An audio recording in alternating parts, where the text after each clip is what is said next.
So I've made it part of my spiritual practice to yell at old men, and I mean that literally. 2 things you should know about me is 1, I'm very woo-woo, and 2, I live in a car with my cat after escaping narcissistic abuse.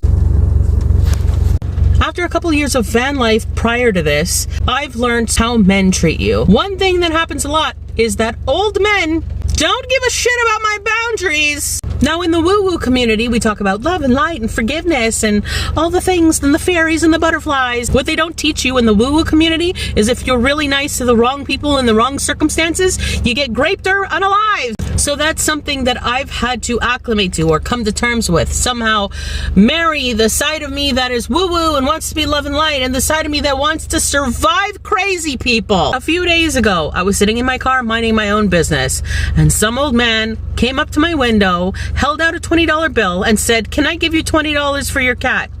And I thought, this motherfucker's been watching me. A lot of people at first glance will see that as some nice gesture. He just wants to give you money because he wants to be nice. What I see with my autistic pattern recognition and being exposed to abusive manipulative behavior is that what he was actually doing was telling me, first of all, that he cares about my cat and not about me as a person. Second, that he believes me incapable of taking care of my own cat. And third, gaining access to me somehow with this gesture of kindness, because that is generally the motivation of these old men. I responded to him by saying, F off. And what did he do? He persisted.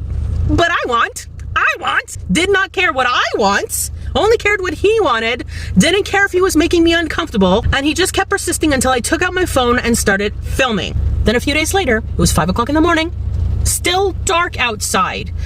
I'm in a parking lot scooping the litter box in the dark, and I look up and I see this old man looking at me, makes eye contact, and takes that as an invitation to approach me. And I immediately shut that down by saying, "Go away." This time I didn't use the F word. Go away. What did he do? Kept approaching. I said, "Go away." He paused, looked at me funny, and then he kept approaching. It took me like 6 times of yelling "go away" at him before he finally decided to leave me the F alone. These men don't care about boundaries. They don't care about what I want. They don't care about what makes me feel comfortable. What kind of a man approaches a lone woman in a dark parking lot? It doesn't matter if they just wanted to see my cat. It doesn't matter, because it makes me uncomfortable, and I am allowed to have boundaries.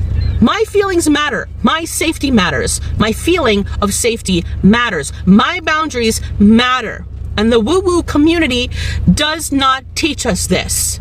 So I will. This is why I wrote my free 19-page ebook called How to Tell People to F Off as a Spiritual Baddie, because we need to learn boundaries in the spiritual community.